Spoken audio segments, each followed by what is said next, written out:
नमस्कार। इसरो के इस महाअभियान से जुड़ने के लिए आप सादर आमंत्रित हैं। मैं पद्मदेव मिश्रा अपने को होस्ट श्रीमती आरुषि सेठ के साथ आप सभी को और देश विदेश से जुड़े सभी दर्शकों का हार्दिक अभिनंदन और स्वागत करता हूं। 23 अगस्त 2023 आज की शाम इसरो के वैज्ञानिकों और सभी अंतरिक्ष वैज्ञानिकों के साथ लैंडर मॉड्यूल को चंद्रमा के सतह पर उतरने के ऐतिहासिक पलों को देखने के लिए तैयार और उत्सुक हैं। जी हाँ, इसरो के गौरवपूर्ण इतिहास में एक और अध्याय जुड़ने जा रहा है और आज हम सब लोग इसके साक्षी बनेंगे। आप ये सारे विजुअल्स अपने स्क्रीन पर इसरो के मिशन ऑपरेशन कॉम्प्लेक्स यानी मॉक से देख रहे हैं, जो कि बेंगलुरु में स्थित telemetry tracking and command network ISTRAC से प्रसारित किया जा रहा है। ये विजुअल्स आपको पावर डिसेंट के काउंटडाउन और उस पथ को प्रदर्शित कर रहा है जिस पे चलकर लैंडर आज चंद्रमा के साउथ पोल पे सेफ और सॉफ्ट लैंडिंग करेगा। आपको ध्यान दिला दूं, इस समय हम लोग पावर डिसेंट शुरू होने से लगभग 22 मिनट दूर हैं। जो दर्शक थोड़ी देर से जुड़े हैं उनकी जानकारी के लिए बता दें, आप लोग इस ऐतिहासिक पल को इसरो के ऑफिशियल वेबसाइट, फेसबुक, ट्विटर और यूट्यूब पे भी देख सकते हैं। Honorable dignitaries, delegates, scientists, media personnel, and dear viewers, a very good evening to all of you. We at ISRO welcome you to the live coverage of India's prestigious Chandrayaan-3 mission's landing event on the lunar surface. These are the visuals from Mission Operation Complex at ISRO's Telemetry Tracking and Command Network, ISTRAC, situated in Namma, Bengaluru, Karnataka. I, Arushi Seth, and my colleague, Dr. Padamdeo Mishra, are your hosts for the evening and shall accompany you on the journey of the landing event from powered descent start to touchdown. Today, we shall be witnessing the final phase of the critical and most technologically challenging mission operations of Chandrayaan-3, wherein the lander module will be making a safe and soft landing on the surface of the moon. These display screens show the countdown to the power descent start as well as the path that will be followed by the lander module. We are 18 minutes away from the commencement of power descent. India is at the brink of creating history as we all await with bated breath to witness the landing on Moon's south polar region.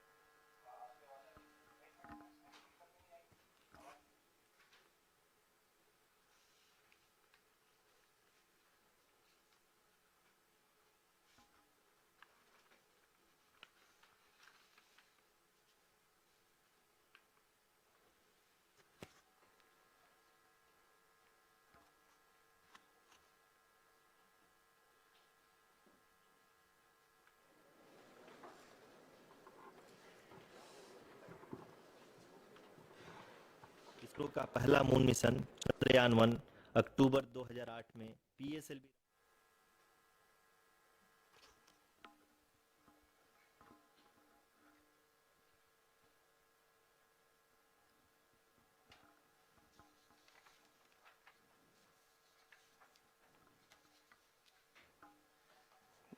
धन्यवाद आरुषि।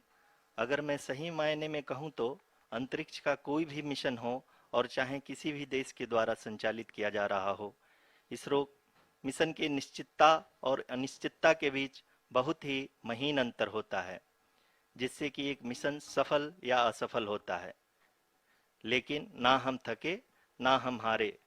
हमने पिछली कमियों को सुधारते हुए आज पूरी तरह से आश्वस्त किया है कि लैंडर मॉड्यूल निश्चित तौर पे चंद्रमा के सतह पर सेफ और सॉफ्ट लैंडिंग करेगा। सभी दर्शकों के जानकारी के लिए अब हम इसरो के अब तक के सभी लूनर मिशंस को संक्षिप्त विवरण प्रस्तुत करेंगे। जी हाँ, इसरो का पहला मून मिशन चंद्रयान-1 अक्टूबर 2008 में पीएसएलवी रॉकेट के द्वारा सफलतापूर्वक प्रक्षेपित किया गया था। चंद्रयान-1 ने चंद्रमा के सतह पर पानी की खोज करके पहले ही इतिहास रच चुका है। यही कारण है कि आजकल विश्व के तमाम अंतरिक्ष वैज्ञानिक और स्पेस एजेंसियां चंद्रमा को और करीब से जानने के लिए उत्सुक दिख रही हैं। अगर हम बात करें चंद्रयान 2 की, जो इसरो का दूसरा मिशन है, जुलाई 2019 में इसरो के सबसे ताकतवर रॉकेट LVM-3 द्वारा सफलतापूर्वक प्रक्षेपित किया गया था और आज भी लगभग 4 साल बाद यह चंद्रमा के 100 किलोमीटर के सर्कुलर ऑर्बिट में घूमते हुए बहुत ही उत्तम क्वालिटी का डेटा प्रदान कर रहा है। मिशन के प्रारंभ में इसकी आयु 1 साल निर्धारित की गई थी, परंतु LVM-3 द्वारा बहुत ही सटीक इंजेक्शन और मिशन मैनेजमेंट की वजह से चंद्रयान 2 काफी लंबे समय तक कार्यरत रहेगा। अब तक चंद्रयान 2 चंद्रमा के लगभग सभी भागों का चित्र ले चुका है।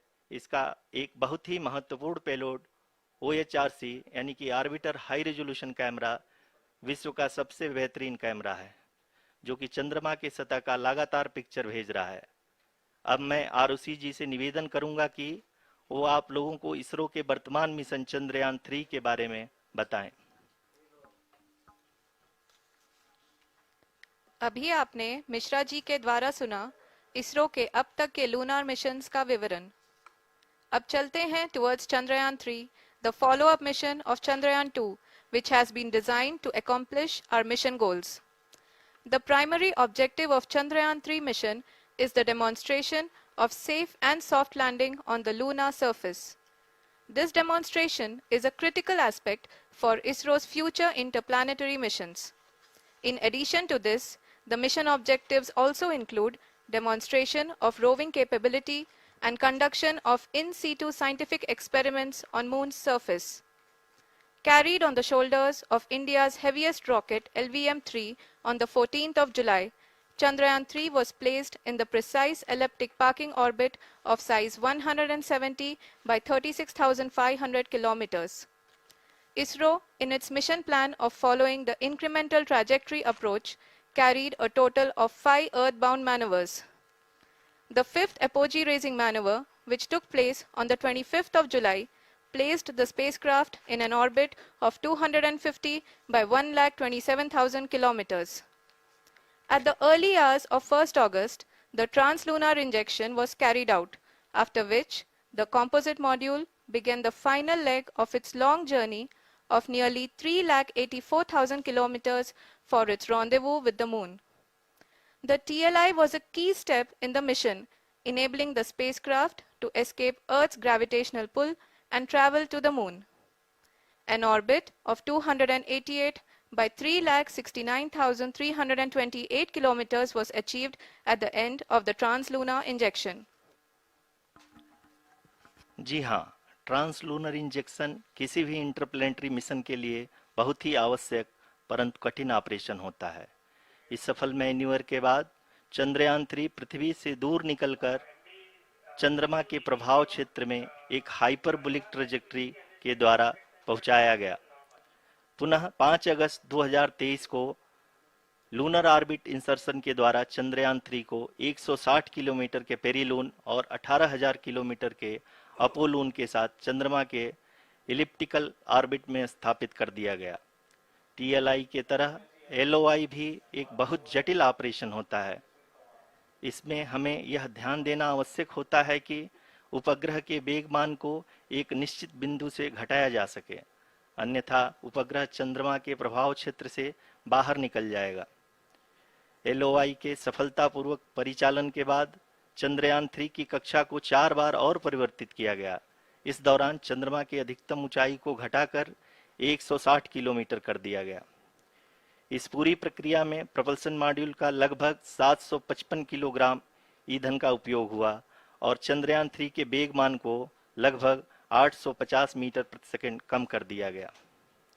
लैंडर मॉड्यूल को लगभग 150 किलोमीटर के सर्कुलर ऑर्बिट में स्थापित करने के बाद 17 अगस्त 2023 को प्रपल्सन मॉड्यूल से अलग कर दिया गया।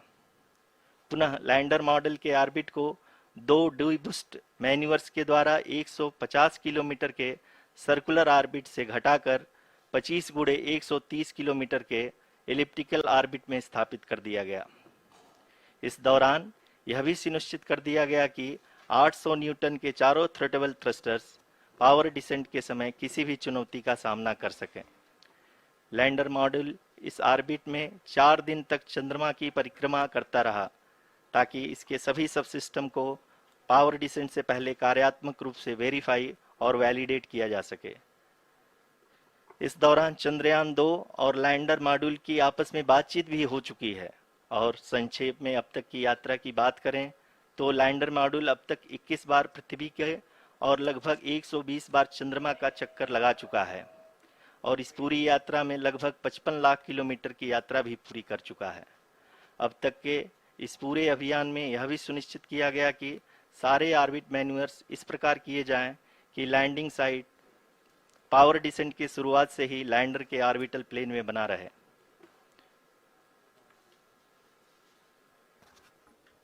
Make it further That is true complicated. indeed. We have arrived at the crucial juncture wherein the orbit plane contains the desired landing site at the start of powered descent. We are also happy to announce that live images from the Chandrayaan-3 lander imager camera is being received continuously. The demonstration of soft landing on the moon's surface is no ordinary feat due to the innumerable challenges and complexities involved. The lander velocity has to be killed from nearly 6,048 kilometers per hour without any aid from the thin and tenuous moon's atmosphere. The lunar dust at the time of landing and the craters and boulders scattered over the moon's surface make it further complicated to achieve this. The new and improved Chandrayaan-3 design has been built after envisaging all the scenarios which the lander module can encounter. With several software improvements, provision for full-level redundancies, a plethora of special tests, namely the integrated hot test, integrated cold test, and lander leg drop tests were carried out for the lander module. The success of these tests has provided great confidence in the performance of all the onboard sensors, propulsion system, and associated guidance, control, and navigation algorithms. The key findings during the tests have enabled to improve the overall system performance. The largely unexplored south pole of the moon has been chosen as the intended landing site, since there is a possibility of finding ice and other minerals which would be vital resources for future explorers. Apart from continuing investigations pioneered by Chandrayaan-1 and Chandrayaan-2, the Chandrayaan-3 mission will also provide invaluable data to the science community around the world. Let us give our viewers a glimpse on the configuration of Chandrayaan-3 mission.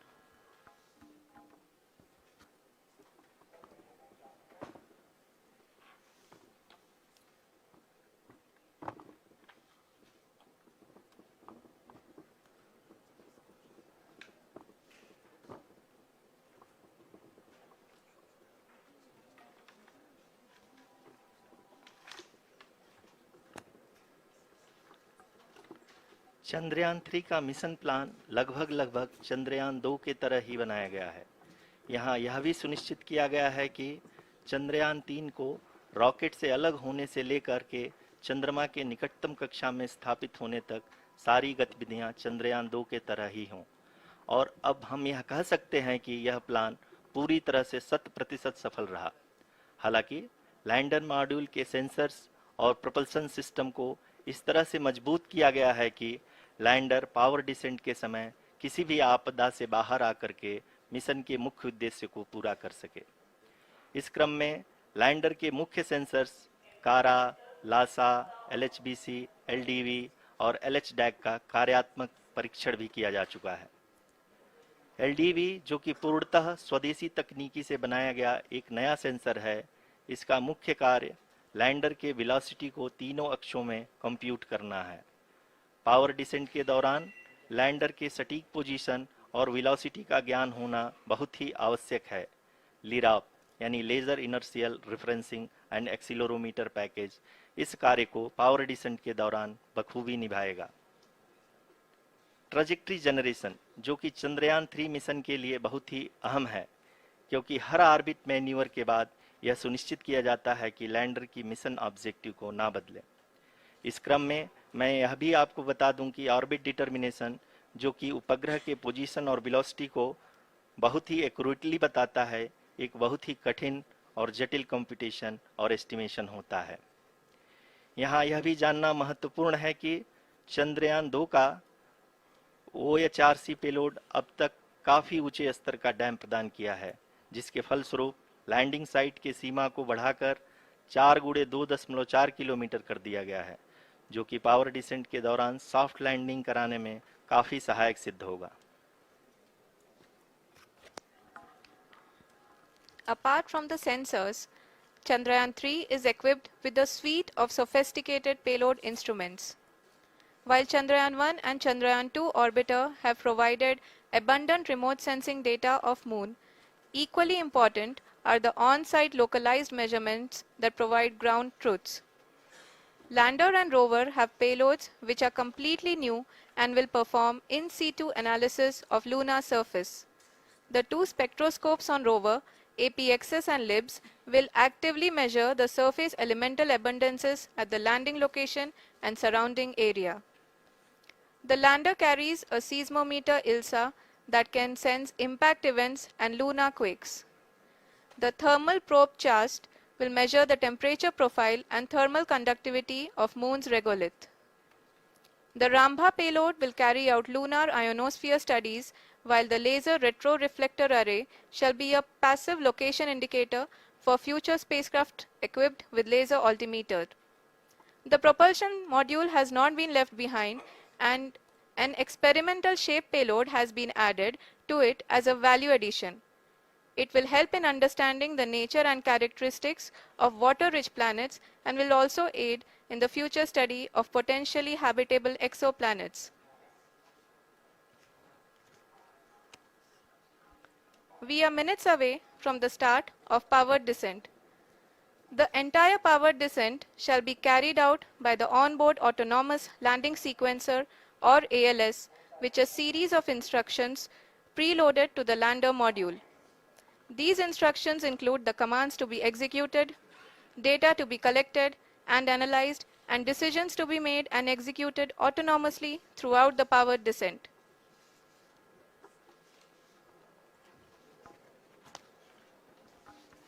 जी हाँ, अब हम power descent के बहुत ही करीब आ चुके हैं।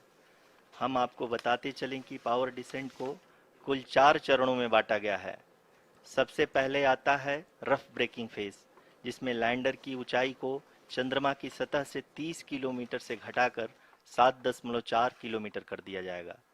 इस पूरी प्रक्रिया को पूरा करने में लगभग 11.5 मिनट लगेगा और इसका समानांतर वेग 1680 मीटर प्रति सेकंड से घटाकर 358 मीटर प्रति सेकंड हो जाएगा। We have continuous flow of lander telemetry data from ISRO's Deep Space Network IDSN-32 located in Belalu, Bengaluru. The data is being acquired real-time by station and is flown to the Mission Operation Complex through our communication links. In addition to it, we also have support from ESA and JPL DSN stations. There will be no ground intervention once the ALS takes charge. The preparation for today's event had started 48 hours before, wherein various pre-selections and uplinking of parameters for the autonomous landing sequence were carried out. The whole descent is divided into 4 phases: the rough braking phase, the attitude hold phase, fine braking phase, and the local navigation phase or the terminal descent phase.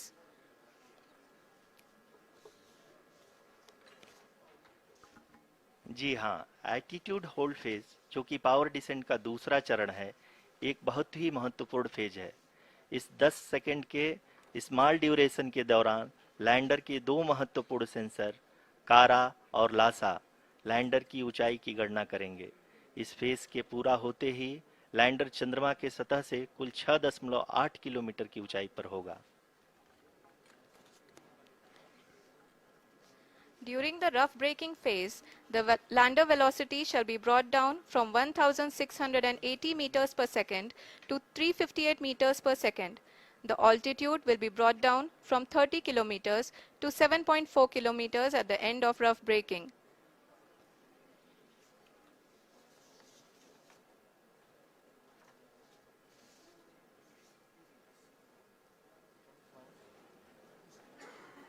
Currently, we can see the scientists are analyzing the lander data.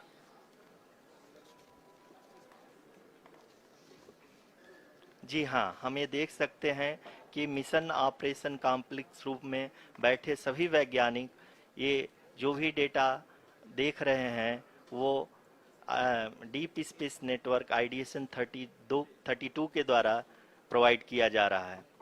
और अगर हम अब बात करें power descent के तीसरे चरण का, जो कि फाइन ब्रेकिंग फेज होगा, जिसमें लैंडिंग साइट से जस्ट 800 मीटर की ऊंचाई पर वर्टिकली होगा। इस चरण को पूरा होने में लगभग 3 मिनट लगेंगे और इस चरण के पूरा होते ही लैंडर की वेलोसिटी लगभग शून्य हो जाएगी। The scientists here at ISTRAC are glued to their systems, analyzing all sorts of complex data. We are very close to the power descent, to the start of the power descent phase.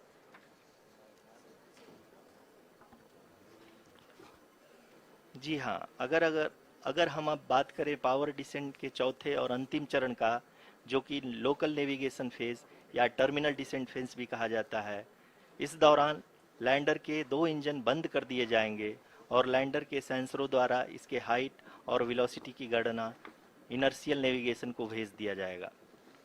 इस दौरान lander 150 metre की ऊंचाई को प्राप्त करने के बाद कुल 131 सेकंड लगाएगा। इस पड़ाव पे आने के बाद पुनः लैंडर 22 सेकंड के लिए हॉवरिंग करेगा।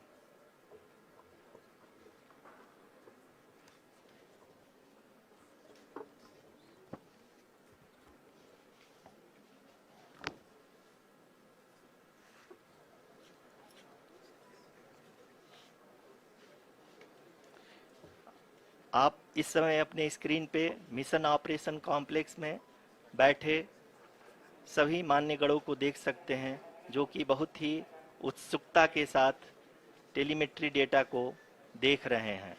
अभी हम लोग पावर डिसेंट शुरू होने से जस्ट कुछ ही पल दूर हैं।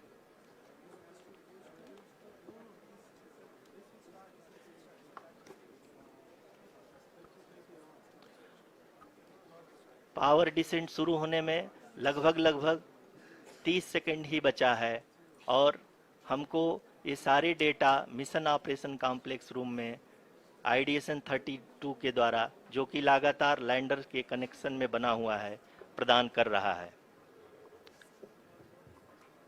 Dear viewers, the pivotal power descent has begun and the lander module is propelling towards the moon's surface along the intended trajectory.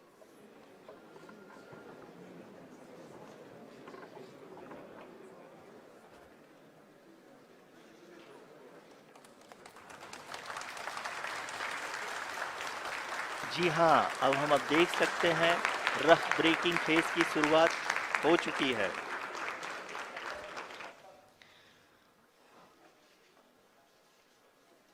During this rough braking phase, the lander velocity shall be brought down from 1680 meters per second to 358 meters per second.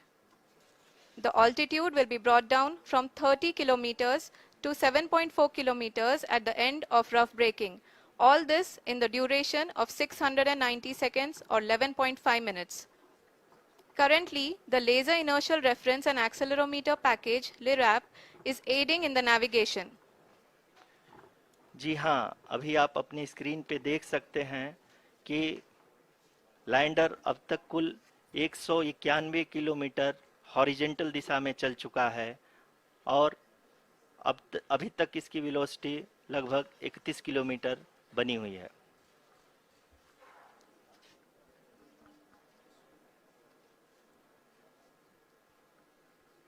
The lander module has traveled a distance of approximately 228 kilometers. The complete downrange that will be traveled during this phase shall be nearly 713.5 kilometers.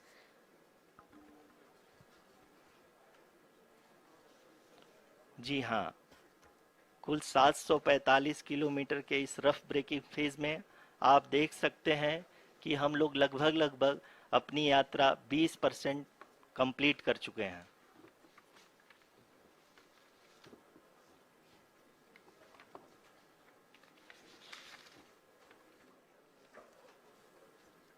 Power descent की यह शुरुआत हम कह सकते हैं कि बहुत ही सटीक और सधी हुई है, जिसमें लैंडर अपने वेगमान को अनुमानित तरीके से घटा रहा है।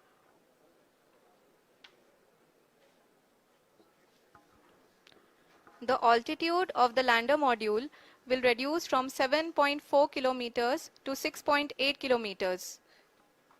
During the next phase, which is going to be the attitude hold phase. We can currently see that the altitude of the lander module is nearly 31 kilometers.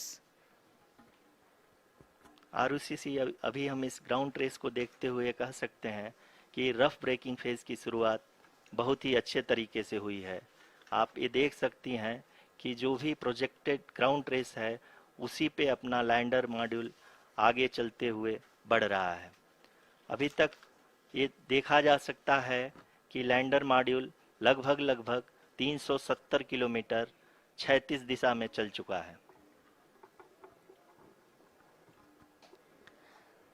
The mission operations team is analyzing the data. We can all see the seriousness and the concentration with which each and every parameter of the lander module is being analyzed. The performance so far seems to be nominal. जी आरुषि, चूंकि ALS activate किया जा चुका है इसलिए ground से कोई commanding नहीं की जा रही है।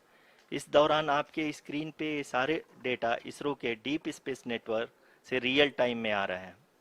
इस मिशन में सेकेंड और थर्ड ऑर्डर गाइडेंस पॉलिनोमियल का प्रयोग हुआ है, जो कि इनर्शियल थ्रस्ट और एंगल के हमेशा सुनिश्चित करेगा।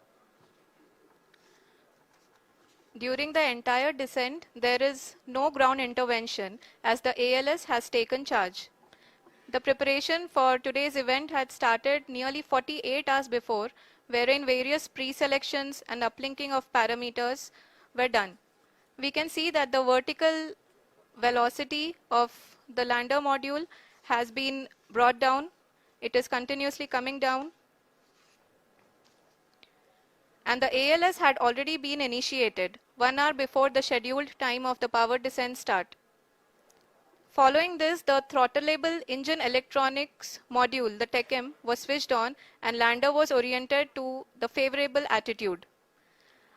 जी हाँ, आप अपनी स्क्रीन पे देख सकते हैं कि लैंडर मॉड्यूल जिसकी शुरुआत में वेलोसिटी 1680 मीटर पर सेकंड थी, लगभग 1150 मीटर पर सेकंड हो चुकी है, जो कि एक बहुत ही मैजेस्टिक शुरुआत कही जा सकती है इस रफ ब्रेकिंग फेज के लिए।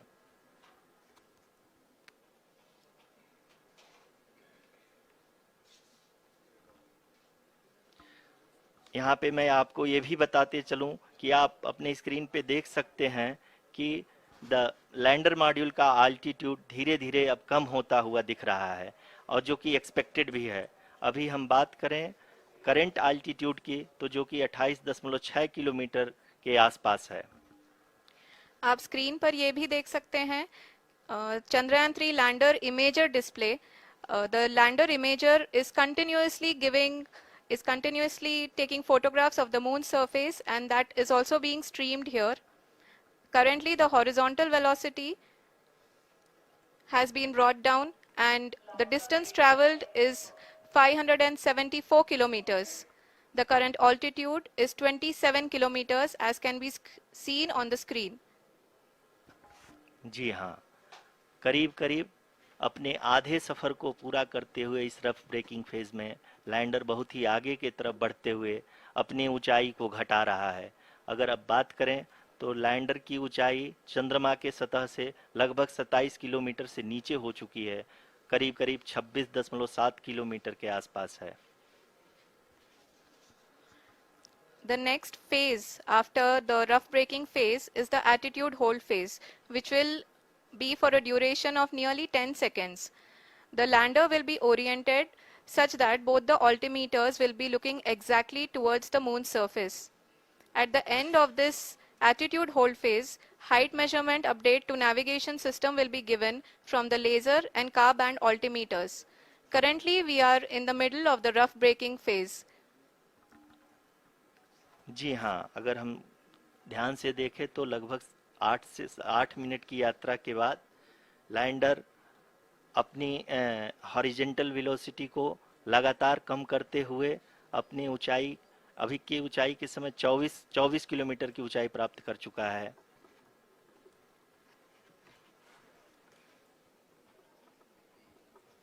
अब तक के आंकड़े को देखते हुए हम कह सकते हैं कि लैंडिंग पूरी तरह से नॉमिनल है। यहाँ पर हम देख सकते हैं कि हॉरिजेंटल वेलोसिटी लगातार कम होती हुई दिख रही है।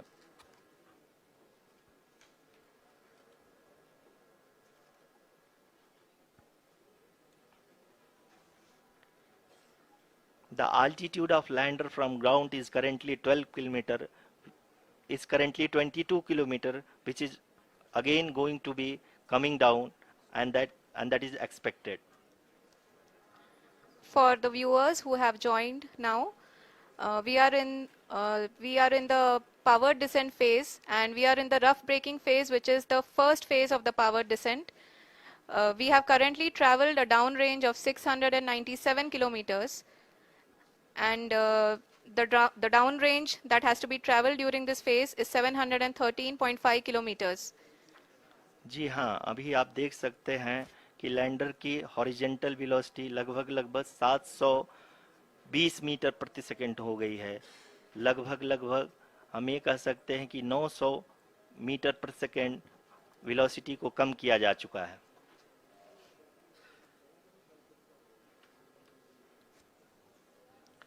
At the same time, we can see the altitude of the lander is just 17.8 kilometer from the moon surface, which is going to be around 7.4 at the end of the rough braking phase.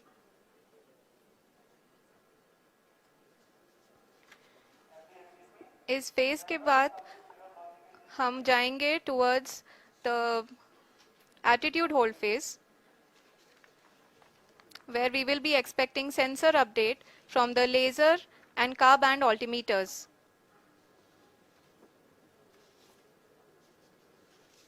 We can see the visualization of the lander module moving towards the moon's surface. The current altitude is nearly 15.2 kilometers, and the distance traveled is 754 kilometers. We can also see the image that the lander imager camera has been providing. जी हाँ, इस rough breaking phase के दौरान 800 Newton के चारों throttle engine अपने कार्य को पूरी तरह से अंजाम दे रहे हैं और लैंडर के हॉरिजॉन्टल वेलोसिटी को लगातार कम कर रहे हैं। अब तक लैंडर लगभग अपने 75 से 80% की यात्रा को पूरा कर चुका है।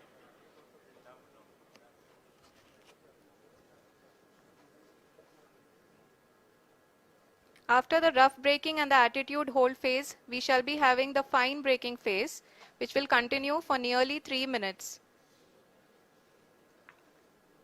The whole phase is being driven by the autonomous landing sequencer, and there is no intervention from ground.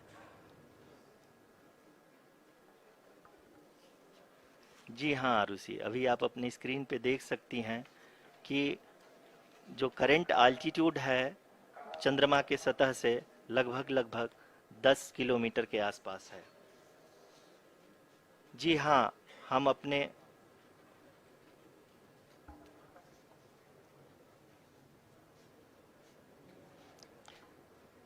हाँ, हमारे प्रधानमंत्री जी श्री नरेंद्र मोदी जी हम सभी का उत्साहवर्धन करने के लिए दक्षिणी अफ्रीका के जोहानसबर्ग से जुड़ गए हैं।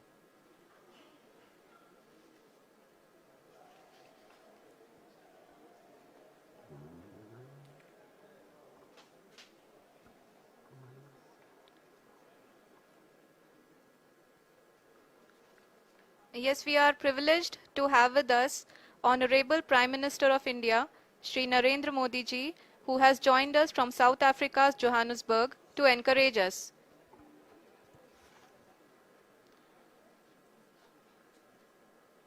जी हाँ, आप ये देख सकते हैं एल्टीट्यूड होल्ड फेस भी बहुत ही आसानी से लैंडर फेस ने पार कर लिया है और अब फाइन ब्रेकिंग की शुरुआत हो चुकी है। अभी हम ये देख सकते हैं कि लैंडर की ऊंचाई लगभग 5.6 किलोमीटर है, जो कि इस फेज के उपरांत लगभग 800 मीटर हो जाएगी।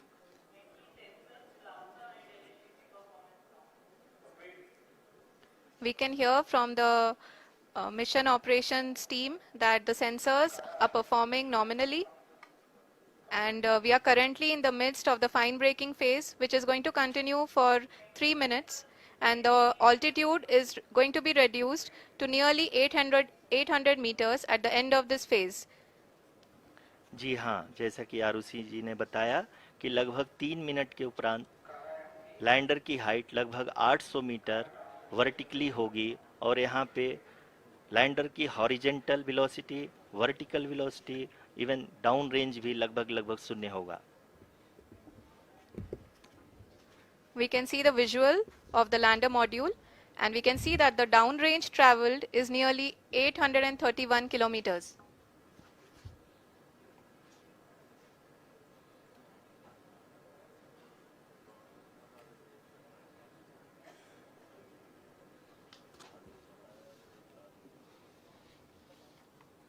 जी हाँ, आप अपनी स्क्रीन पे देख सकते हैं कि लैंडर की ऊंचाई अब चंद्रमा की सतह से लगभग 3 किलोमीटर से कम हो चुकी है। We are very close to the moon's surface, nearly 2.6 kilometers as we can see.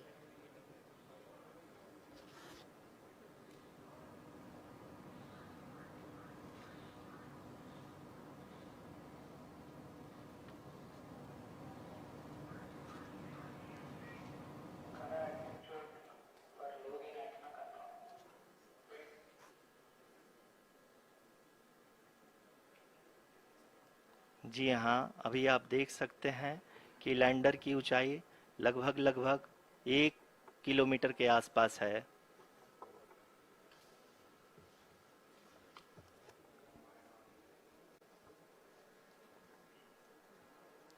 We are nearing the final phase of the power descent, which is going to be the vertical descent phase or the local navigation phase.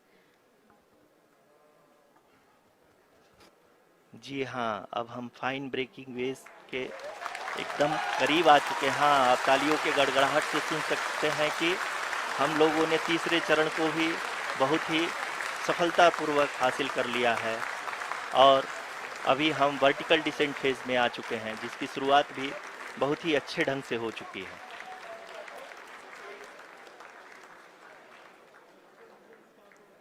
Lot of applause indicates that till now the performance has been nominal. We are in the vertical descent phase 1. The altitude is being brought down from 800 meters, and we are nearing and approaching the lunar surface. जी, आप अपने screen पे देख सकते हैं कि lander का height लगातार कम होता जा रहा है। इस समय हम लैंडिंग साइट के जस्ट ऊपर हैं, और इस समय इसकी ऊंचाई लगभग 600 मीटर के आसपास है। इस फेज के दौरान लगभग 150 मीटर के ऊंचाई पे पहुंचने के बाद लैंडर अगेन लगभग 20 से 22 सेकंड के लिए हॉवरिंग करेगा। We are above the landing site. The horizontal as well as the vertical velocity is now being constantly reduced, and the lander module has begun its descent towards the landing site.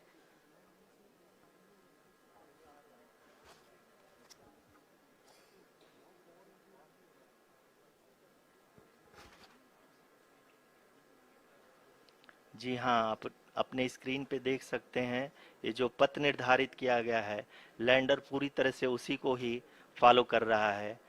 इस समय हम लगभग 200 metre की height से भी कम आ चुके हैं।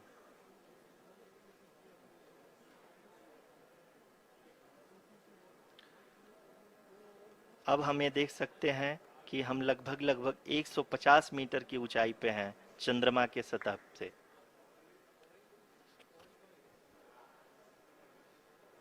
We are approaching the vertical descent phase 2, which will have the lander module hovering at nearly 150 meters above ji the हाँ, lunar surface.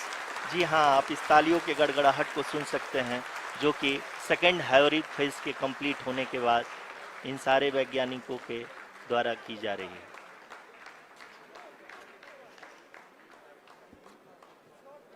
जी हाँ, आप अगर फिर से ध्यान से देखें तो एल्टीट्यूड पुनः कम होता जा रहा है। अभी हम लोग लगभग 135 मीटर की ऊंचाई पे हैं। The sensors that are updating at this point are providing confirmation of the safety of the landing site. As expected, the retargeting is going on and this is a very good signature for the lander. अभी आप ये देख सकते हैं कि lander की ऊंचाई लगभग 65 मीटर के आसपास बची हुई है।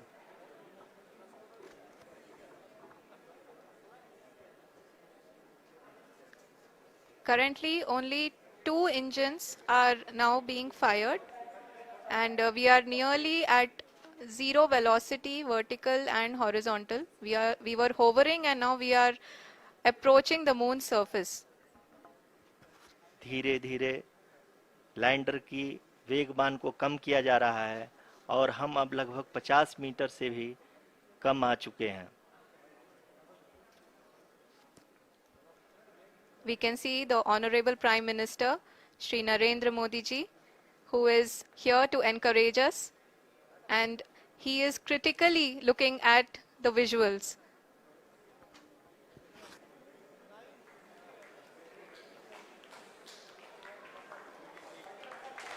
जी हाँ, आप अपने स्क्रीन पे देख सकते हैं कि हम lander module People are applauding. Let lander us all module wait to hear from the Secretary Department of Space and Chairman ISRO, Shri S. Somnath. Lander module पूरी तरह से सेफली और सॉफ्टली चंद्रमा के सतह पे लैंड हो चुका है। ये हम लोगों के लिए बहुत ही गर्व की बात है। हिंदी में एक कहावत है कि चंदा मामा दूर के, लेकिन अब हम ये कह सकते हैं कि चंदा मामा अपने घर के।